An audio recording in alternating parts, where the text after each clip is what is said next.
हैदराबाद के अंदर नवनीत राणा जाती हैं और कहती हैं 15 मिनट छोड़िए, अगर 15 सेकंड के लिए पुलिस हटा दी तो पता नहीं चलेगा छोटे भाईजान बड़े भाईजान कहां से आए थे और कहां चले गए। थूक कर चटवा दो उन सभी रकीबों को जो भारत में घुसकर घात करे, और जीभ काट लो उन सभी श्वानों की जो भारत में पाकिस्तान की जय जयकार करें, जो भारत में पाकिस्तान की जय जयकार करें।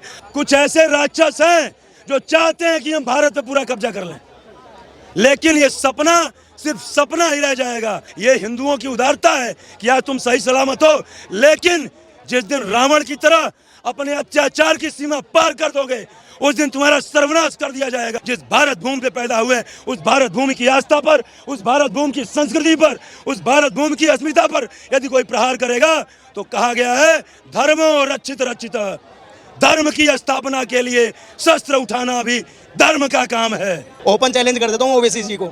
मेरी तो बहुत, मैं कहता हूँ, मैं उनके सामने मेरा कद इतना सा है, 15 मिनट की बात करते हैं ना, मैं कहता हूँ 15 सेकंड यहाँ के कैमरे के सामने आके बहस कर लो, फिर पता लग जाएगा कौन कितना पानी है। वैसे डरे हुए, बिल्कुल डरे हुए हैं ना। देखिए, ऐसा है कि ये तो सार्वभौमिक सत्य है कि ये कहीं ना कहीं हमारे देश में हिंदुओं की उदारता है कि आज मुसलमान जो है सुरक्षित रह करके अपना काम धाम करके अपनी रोजी रोटी करके अपना जीवन यापन कर रहा है।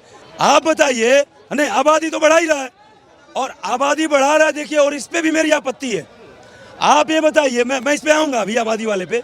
अब ये जो बयान की बात है, आप बताइए, कहने का मतलब ये है कि भाई जब आप ये कह रहे हो कि आपने इससे पहले कहा कि खुले चैलेंज दिया कि 15 मिनट के लिए पुलिस हटा दिया जाए तो हम ये कर देंगे, पता नहीं क्या कर देंगे। तो उन्होंने यदि बोला 15 सेकंड के लिए, तो उसमें भाई ये नहीं बोला क्या हो जाएगा। बहुत सारी उसमें बातें हैं कि बहुत सारे भ्रष्टाचारी, बहुत सारे ऐसे आ सकते हैं। तो ये इसको कोई भड़काऊ बयान से मत ले। भड़काऊ बयान और भड़काना होता ना तो आज हिंदू कभी भड़क गए होते, आज ये 70 साल नहीं लगते सर।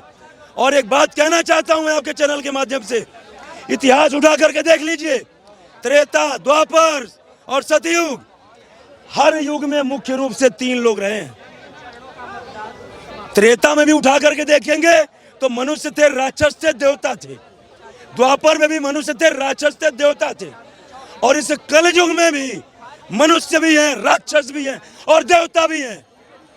लेकिन उस त्रेता में भी और द्वापर में भी ऐसे कुछ राक्षस थे जो भगवान के भक्त थे, जो अत्याचारी नहीं थे। लेकिन कुछ ऐसे राक्षस भी थे, रावण की तरह, संबरासुर की तरह, क्या कहते हैं, महिषासुर की तरह, हिरण्यकश्यप की तरह, जो ये चाहते थे कि पूरी सृष्टि पे हमारा कब्जा हो। और हमारे इस भारत देश में भी कुछ ऐसे राक्षस हैं, कुछ ऐसे राक्षस हैं जो चाहते हैं कि हम भारत पे पूरा कब्जा कर लें, लेकिन ये सपना सिर्फ सपना ही रह जाएगा। ये सपना कभी पूरा नहीं होने वाला है। ये हिंदुओं की उदारता है कि आज तुम सही सलामत हो, लेकिन जिस दिन रावण की तरह अपने अत्याचार की सीमा पार कर दोगे, उस दिन तुम्हारा सर्वनाश कर दिया जाएगा। इसलिए कहना चाहता हूं मैं कि ध्यान दे करके बोलें, क्या बोलना है क्या नहीं बोलना है। और एक लाइन कहना चाहता हूं कि अब जाग चुका हर युवा बूढ़ा हिंदू है। अब जाग चुका हर युवा बूढ़ा हिंदू है, क्योंकि हमारा भारत सनातनियों का केंद्र बिंदु है। यह कभी मुस्लिम का केंद्र बिंदु नहीं रह सकता। मुस्लिम को रहना है, रहें। हमारा जो भाव है वसुधैव कुटुंबकम का है। लेकिन जिस दिन आप ये चाहोगे कि जैसे राक्षसों ने पूरे लोक में अपना सत्ता स्थापित करना चाहा, अपना वर्चस्व स्थापित करना चाहा, ये सपना कभी नहीं पूरा होगा। प्यार से रहोगे तो रखा जाएगा, अदरवाइज जो संविधान के तहत या जो भी हुआ हो जाएगा। एक बात कह देना चाहता हूं सर कि जननी जन्मभूमिश्च स्वर्गादपि गरीयसी। ये हमारी जननी, जिस धरती पे पैदा हुए हैं, भगवान राम ने कहा है कि जननी और जन्मभूमि स्वर्ग से ही महान है। तो जिस धरती पे हम पैदा हुए हैं, जिस भारत भूमि पे पैदा हुए हैं, उस भारत भूमि की आस्था पर, उस भारत भूमि की संस्कृति पर, उस भारत भूमि की अस्मिता पर यदि कोई प्रहार करेगा तो कहा गया है धर्मो रक्षित रक्षित। धर्म की स्थापना के लिए शस्त्र उठाना भी धर्म का काम है। बाकी कोई और सवाल है? ओवैसी आज भी कह रहे हैं 15 सेकंड छोड़िए, 15 दिन ले लीजिए मोदी जी से, अगर वो कुछ बालू बांका कर दे तो। अरे ऐसा है खिसियानी बिल्ली खंबा नोचे। वो जानते हैं कि मोदी जी सबका साथ सबका विकास की सोच रखते हैं।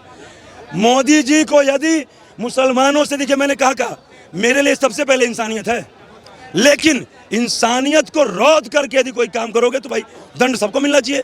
चाहो, और मैं ये भी कहता हूँ, चाहे हमारा हिंदू भाई क्यों ना हो, चाहे मुस्लिम हो, चाहे सिख हो, चाहे ईसाई हो, चाहे क्रिश्चियन हो, चाहे ब्राह्मण हो, चाहे ठाकुर हो, चाहे क्षत्रिय हो, चाहे वैश्य हो, कोई भी यदि इंसानियत को रोकता है उसको दंड मिलना चाहिए। और उसके लिए आवाज उठाने के लिए, और उसके लिए मैं सबसे आगे आऊंगा। मैं ये नहीं कहता, मेरा ये मतलब नहीं है कि हम मुस्लिम विरोधी हैं, मुस्लिम पंथ के विरोधी हैं, मुस्लिम धर्म के विरोधी हैं।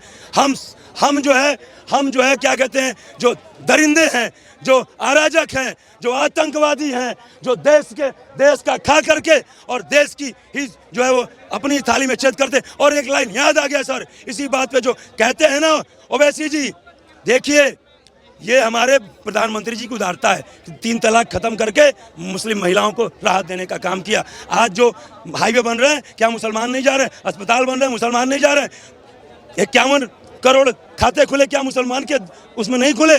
2 लाख करोड़ रुपए से ऊपर जो जनधन योजना के तहत पैसे गए, क्या उसमें खाली हिंदू के गए? ऐसा नहीं है। लेकिन अराजकता फैलाओगे तो कार्रवाई होगी। और एक लाइन कह के अपनी वाणी को विराम दूंगा कि थूक कर चटवा दो उन सभी रकीबों को।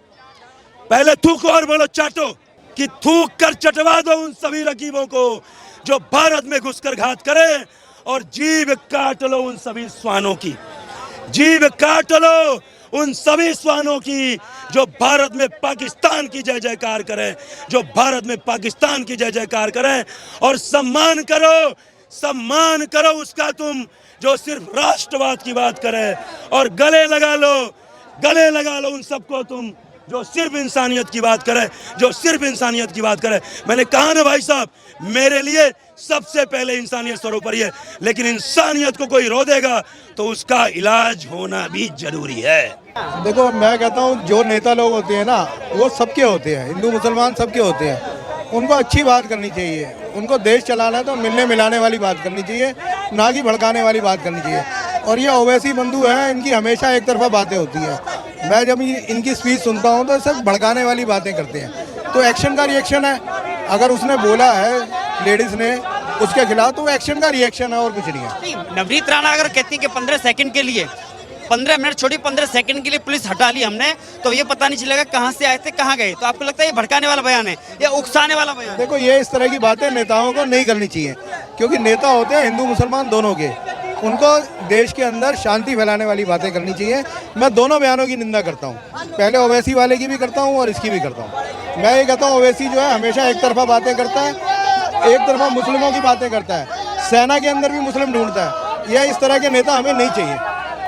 ओवैसी 15 मिनट की बात कर रहे हैं, नवनीत राणा 15 सेकंड की बात कर रहे हैं। भाई ईंट का जवाब तो पत्थर से देना पड़ेगा ना, और अगर ईंट का जवाब पत्थर से दिया जा रहा है तो उसमें कोई बुराई नहीं है। आप देखोगे जब एक मुसलमान किसी हिंदू को मार देता है तो कोई टॉपिक नहीं बनता, लेकिन जब एक मुसलमान एक हिंदू को मार देता है तो भारत के अंदर एक वर्ड का ना जन्म हो जाता है, इसका नाम है मॉब लिंचिंग। जब एक मुस्लिम हिंदू को मारे जब मॉब लिंचिंग नहीं होती, या खाली जब मुसलमान को कोई हिंदू मारे जब मॉब लिंचिंग होती है। तो सब में पहले इन चीज़ों को सुधारा जाए ना। अगर ये चीज़ नहीं सुधर सकती तो फिर निंदा पूर्ण कहीं ना कहीं विषय हो जाता है। लेकिन जब ओवैसी ने शुरुआत करी ना, तो सबसे पहले ओवैसी पे कार्रवाई होनी चाहिए। लेकिन जब ओवैसी हमें उकसा रहे हैं तो हम चुप रहे बैठने वाले थोड़े। हमने हाथों में चूड़ी नहीं पहन रखी।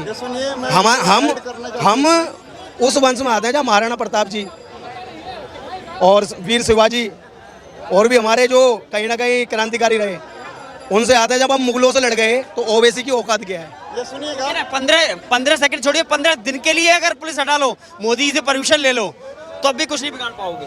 मैं उन्हें ओवैसी साहब को बताना चाहता हूँ कि ओवैसी साहब बड़े बड़े मंचों से बड़ी बड़ी बातें हो जाती हैं। आप वाकई में इतने बड़े कहीं ना कहीं धन्नाखोर हो तो आ जाओ, चांदनी चौक में बात कर लेते हैं आपसे सामने सामने की। ओपन चैलेंज कर देता हूँ ओवैसी जी को। मेरी तो बहुत, मैं कहता हूँ मैं उनके सामने मेरा कद इतना सा है, लेकिन ओपन चैलेंज मैं आपके कैमरे के माध्यम से ओवैसी साहब को बोल रहा हूँ। 15 मिनट की बात करते हैं ना, मैं कहता हूँ 15 सेकंड यहाँ के कैमरे के सामने आके बहस कर लो, फिर पता लग जाएगा कौन कितना पानी है। वैसे डरे हुए हैं? बिल्कुल डरे हुए हैं ना। उनके छोटे भाई देखो जो इतनी बड़ी बड़ी बातें करते थे, हिंदुओं के खिलाफ बोला करते थे, जो हिंदुओं के खिलाफ इतना बोले करते थे, आज पता नहीं कौन से बिल में जाके बैठ गए। आप देखो ना पुराने कहीं ना कहीं बयान उठाइए उनके भाई के, और उनके भाई आज ऐसे गायब हो गए, वो दिखाई नहीं जब से दे रहे हैं कि जब से मोदी सरकार आई है बिल्कुल चुप बैठ गए हैं। जो एक होता है ना गूंगा हो जाता है आदमी, इस तरीके गूंगे हो गए बिल्कुल। जी, क्या नाम है आपका? भैया मेरा नाम सुशील कुमार है। 15 सेकंड के लिए कह रही है नवनीत राणा और 15 मिनट के लिए कहा था अकबरुद्दीन ओवैसी ने भाई पुलिस मैं- हटाने के लिए। अरे कुछ नहीं है, कहने से कुछ नहीं होता, जमीनी लेवल पर कुछ नहीं है लोग, ठीक है। और वो समय बता देगा और वोटिंग बता देगी। ईवीएम हैक हो गया अब की बार, 400 पार है मोदी, ठीक है भाई साहब। क्यों? काम किया है भाई साहब, काम किया है काम। हाँ और क्या क्या किया है? क्या नहीं किया बताओ। हाईवे देख लो, जितने भी हैं सब देख लो, ऐसे बहुत काम किया है।